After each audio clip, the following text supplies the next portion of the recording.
Happy Canada Day, everyone. It's Coach D, and it's been a little while since the last video. It's going to be sparse in July. I got to be honest. We got a crazy month coming, but August will be better. We'll get back to a more normal rolling out videos, but there are some important stuff I need to get out, and this is one of them.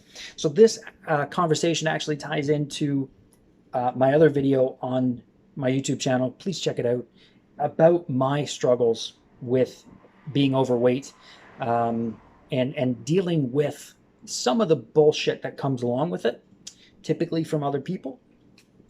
And it's a wonderful reminder that no matter who you are, you don't know what someone else is dealing with. You don't know what someone else is doing good for themselves, how they're helping themselves. You don't know. And it's important not to judge just by what you see. It's so important. So I have a client who she's been working with my distance coaching through my app for quite a while now. I've known her a long time. I trained her son when he was young. I've trained her for a long time. And she actually took a little while off for medical reasons, for injury, all kinds of wonderful things. And so rather than coming back during a pandemic when we're open, close, and things are chaotic, she just jumped onto the app and we worked with her goals that way. Her goal is very cool, and it's actually something I've dealt with in the past. She's in her 40s and has always wanted to become a police officer. And so she's said, enough's enough. I'm going for it.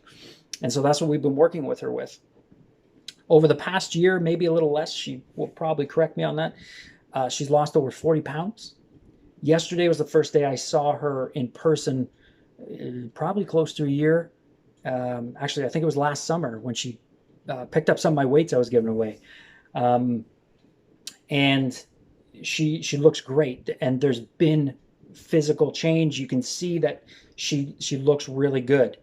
We're working with different areas still in terms of her progress to get to the policing.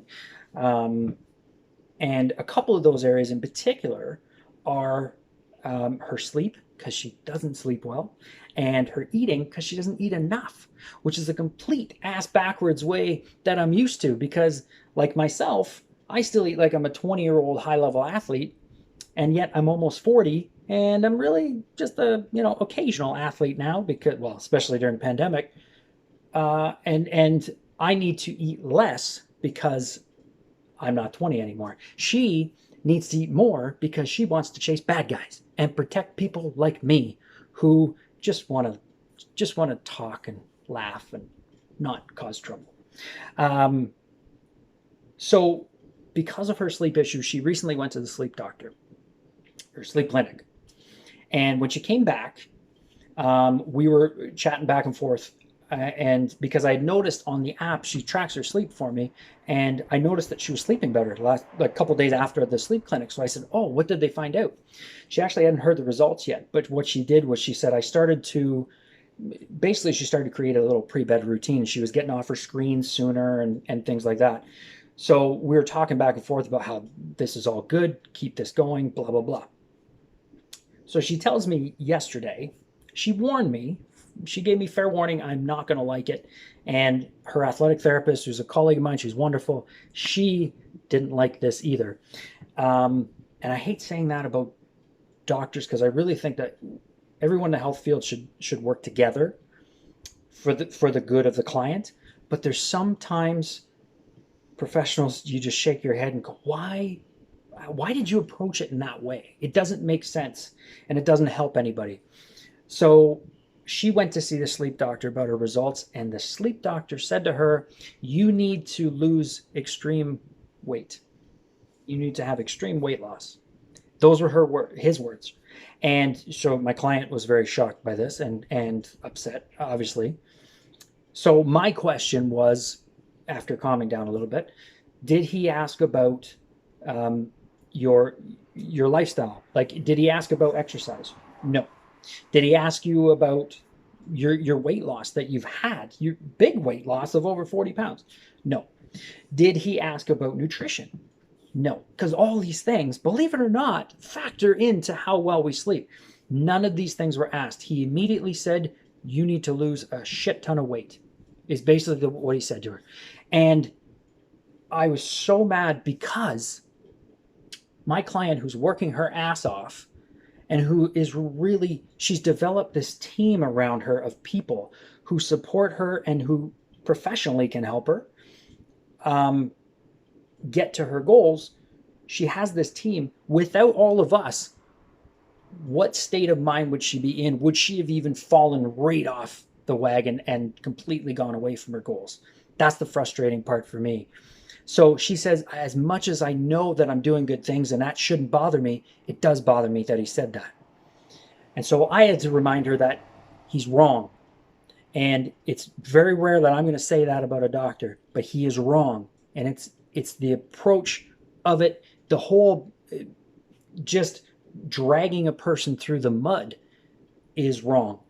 And when we were chatting about it yesterday, and I was saying to her that, look at everything you're doing. Look at all the progress you've made over the last year. You can't tell me you're not doing good. You can't tell me that you're not on a good track, because you are. And you can't tell me that these other factors in your lifestyle don't contribute to your sleep or lack of, right? Which she totally agrees with. She understands that, thank goodness. But my comment to her was, let's take someone who has even more weight to lose than what she did.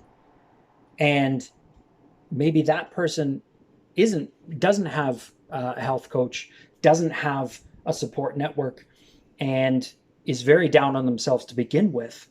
And that same sleep doctor says, you need to have extreme weight loss. What is he going to do to that person's confidence, to that person's heart and soul? What is he doing to that person? That's what scares the living shit out of me.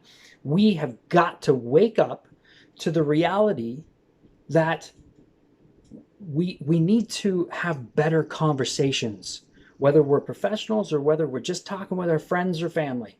We need to have better conversations to truly understand what someone is doing or going through, because my client has no reason to feel bad about herself right now, whether she's sleeping good or not, because she's done damn well and she continues to do damn well. And I'm pretty excited about her becoming a police officer and possibly pulling this sleep doctor over when he's rushing into work one day and going, oh, hello, sir. See what happens then. I had to get that off my chest. It's so frustrating, and those are the kinds of things that I want to stop in our society today. That whole stigma of weight loss or health or something. That there's a lot more to health and well-being than just one aspect, especially when that one aspect has been dealt with quite well.